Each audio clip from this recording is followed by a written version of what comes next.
საქართველოს ეკლესია და მრავალსაუკუნოვანი ქართული სახელმწიფოებრიობა ამ სახელწოდების კონფერენცია გაიმართა სოხუმის სახელმწიფო უნივერსიტეტში, რომელიც სრულიად საქართველოს კათოლიკოს პატრიარქის უწმინდესისა და უნეტარესის მცხეთა თბილისის მთავარეპისკოპოსის ბიჭვინთისა და ცხუმაფხაზეთის მიტროპოლიტის ილია მეორის დაბადებიდან 90 წლის იუბილეს მიეძღვნა. კონფერენციის თემატიკა მრავალფეროვანი იყო, მასზე მოხსენებებით წარსდგნენ როგორც სოხუმის სახელმწიფო უნივერსიტეტის წარმომადგენლები, ასევე აფხაზეთის ავტონომიური რესპუბლიკის უმაღლესი საბჭოსა და საპატრიარქოს წმინდა სინოდის წევრები.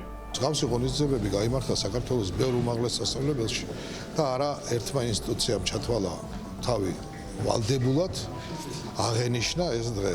ჩვენი უნივერსიტეტი იყო პირველი უნივერსიტეტი, რომელსაც პატრიარქმა ბევრი უამრავი მოსაზრებიდან გამომდინარე და ყველა ობიექტური მოსაზრება გადასცა ჩვენი საეკლესიოს მართლმადიდებელი ეკლესიის უპირველესი ორდენი, ეს არის წმინდა გიორგის ორდენი. კონფერენცია ეძღვნება ყველა თემატიკას, რაც კი შეიძლება, ესე ვთქვათ, მკვლევარმა გამოიტანოს, ამიტომ არის მრავალფეროვანი მოხსენებები წარმოდგენილი. მე ვფიქრობ, ძალიან საინტერესო იქნება როგორც სამეცნიერო თვალსაზრისით, ასევე არის ჩვენი მხრიდან მხარდაჭერა და ჩვენი მხრიდან, ესე ვთქვათ, პატრიარქისადმი გამოვლენილი დიდი სიყვარული. რასაკვირველია, ამას ძალიან დიდი შემეცნებითი და პოლიტიკური მნიშვნელობა გააჩნია.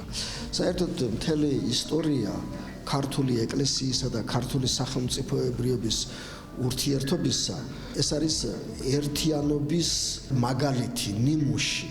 და სწორედ ამ ერთიანობამ ჩვენ დღემდე მოგვიყვანა და გადაგვარჩინა. თუ ეს ყველა პრობლემა გადავლახეთ, ამაში არის უდიდესი წვლილი ქართული ეკლესიის და ქართული ეკლესიისა და სახელმწიფოს ერთიანობამ შეგვაძლებინა გადაგველახა ყველა პრობლემა და მოვსულიყავით დღემდე.